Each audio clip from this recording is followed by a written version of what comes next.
Nang bilhin ni Ginoong Hiram B. Otis, ang Amerikanong ministro, ang Canterville Chase, sinabi ng lahat sa kanya na napakalaking kamangmangan ang kanyang ginagawa, sapagkat walang duda na pinamumugaran iyon ng multo. Sa katunayan, si Lord Canterville mismo, na isang taong may napakataas na dangal, ay nakadamang tungkulin niyang sabihin ito kay Ginoong Otis nang pinag-uusapan nila ang kasunduan. Hindi na namin piniling tumira roon, sabi ni Lord Canterville, mula nang ang aking tiyahing lola, ang Dowager Duchess ng Bolton, ay takutin hanggang sa mawalan ng ulirat, at hindi na tuluyang gumaling, nang may 2 kalansay na kamay na ipinatong sa kanyang balikat habang nagbibihis siya para sa hapunan.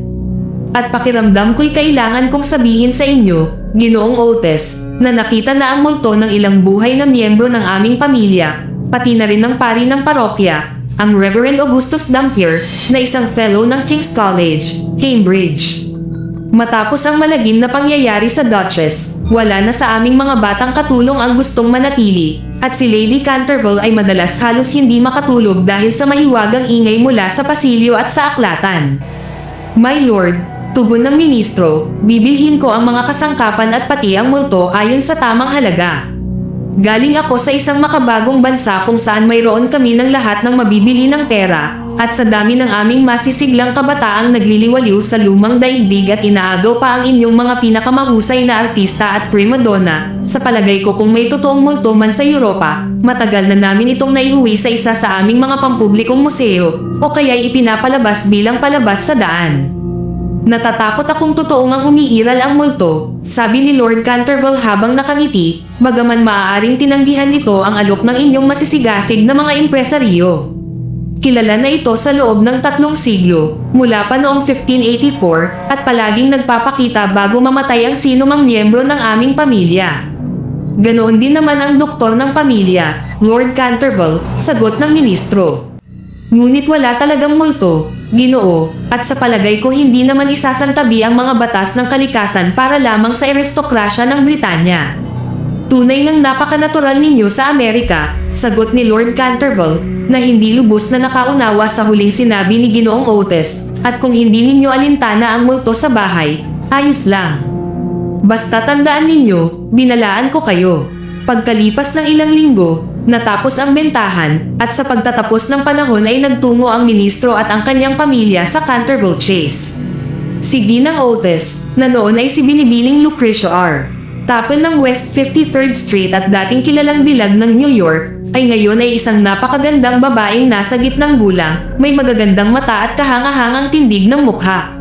Maraming Amerikanang babae ang nagkukunwaring sakitin kapag umaalis sa kanilang bansa dahil iniisip nilang ito'y tanda ng pagiging Europeo, ngunit hindi kailanman nagkamali si Ginang Otis sa ganitong paniniwala. Malakas ang kanyang pangangatawan at puno ng sigla. Sa maraming aspeto, para siyang Ingles, at isang magandang halimbawa na halos pareho na ang Amerika at Inglaterra sa lahat ng bagay, maliban na lamang, syempre, sa wika. Ang panganay nilang anak, na pinangalan ng Washington sa isang bug zone ng pagiging makabayan ng kanyang mga magulang, na lagi niyang pinagsisisihan, ay isang binatang kulay ginto ang buhok at medyo gwapo.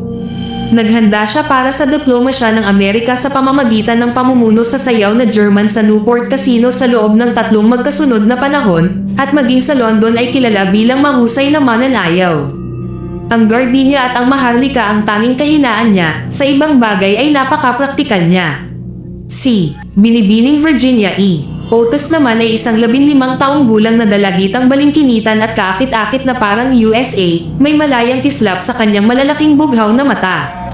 Isa siyang mahusay na mangangabayo at minsang nakipagkarera kay matandang Lord Bilton gamit ang kanyang pony ng 2 ikot sa parke, at nanalo pa ng 1 dipo at kalahati sa tapat ng estatwa ni Achilles, sa labis na tuwa ng batang duke ng Cheshire na agad nag-alok ng kasal sa kanya, ngunit pinauwi rin sa Eton ng gabing iyon sa matinding iyak ayon sa utos ng kanyang mga tagapag-alaga. Pagkatapos ni Virginia ay ang kambal, na karaniwang tinatawag na The Star and Stripes dahil palagi silang napapalo.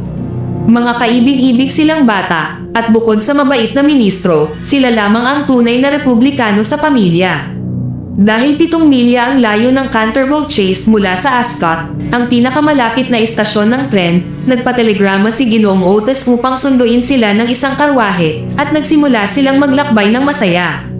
Maganda ang gabi ng Hulyo at mabango ang hangin sa samyo ng kagubatan ng pino. Paminsan-minsan ay naririnig nila ang huni ng kalapati sa gubat o kaya'y nasisilayan sa mga kumakaskas na pako ang may kantab na dibdib ng pheasant. Sumisilip ang maliliit na ardilya mula sa mga punong beach habang dumaraan sila at ang mga kuneho ay mabilis na tumatakbo sa mga palumpong at mabulabak na burol na may nakataas na puting buntot. Ngunit nang pumasok sila sa daanan ng Canterville Chase, biglang nagdilim ang langit sa makakapal na ulap, tila may kakaibang katahimikan sa hangin, at isang malaking kawan ng uwak ang tahimik na lumipad sa ibabaw nila. Bago pa sila makarating sa bahay, nagsimula ng pang-atak ang malalaking patak ng ulan. Sa hagdanan ay nakatayo ang isang matandang babae na maayos ang bihis sa itim na seda, may puting takip sa ulo at apron. Siya si Ginang Omni, ang katiwala ng bahay, na pinayagang manatili ni Ginang Otis ayon sa kahilingan ni Lady Canterville. Yumuko siya ng bahagya bilang pagbati at nagsalita sa makalumang paraan, maligayang pagdating sa Canterville Chase. Sumunod sila sa kanya papasok sa malaking bulwagang Tudor patungo sa aklatan, isang mahaba at mababang silid na may panelan na itim na roble, at may malaking bintanang may makukulay na salamin sa dulo. Nakahain na roon ang tsaa, at matapos alisin ang kanilang balabal, umupo sila at nagsimulang magmasid habang pinaglilingkuran sila ni Ginang Omni. Biglang napansin ni Ginang Otis ang mapusyaw na pulang mantsa sa sahig malapit sa Furry Place, at nang walang kaalam-alam sa tunay na kahulugan nito ay nagsabi, mukhang may natapon dito. Oo po, Ginang, tugon ng matandang katiwala sa mahinang tinig, dugo ang natapon sa lugar na iyan. Kay lagim, sigaw ni Ginang Otis, ayoko ng mantsa ng dugo sa sala. Kailangan itong linisin agad. Ngumiti ang matanda at muling sumagot sa misteryosong tinig. Iyan ang dugo ni Lady Eleanor de Canterville, na pinaslang mismo sa lugar na iyan ng kanyang asawa na si Sir Simon de Canterville noong 1575. Nabuhay pa si Sir Simon ng 9 na taon at saka biglang naglaho sa mahiwagang paraan. Hindi kailanman natagpuan ang kanyang bangkay, ngunit ang kanyang makasalanang espiritu ay patuloy na gumagala sa Chase. Marami ng turista ang humanga sa mantsa ng dugo at hindi ito maalis. Kalokohan iyan, sigaw ni Washington Otis. Kayang-kayang linisin iyan ng Pinkerton's Champion Stain Remover at Perigon Detergent, at bago pa makapigil ang natatakot na katiwala, lumuhad na siya at mabilis na kinuskos ang sahig gamit ang tila itim na kosmetiko. Sa loob lamang ng ilang saglit, wala nang bakas ng dugo. Alam kong kaya ito ng Pinkerton. Sigaw niya ng may tagumpay habang nakatingin sa humahangang pamilya. Ngunit hindi pa man natatapos ang kanyang salita ay biglang kumidlat ng matindi, nagliyab ang madilim na silid, sumunod ang nakabibinging kulog, at napatalon silang lahat sa gulat, samantalang nawalan ng malay si Ginang Omni.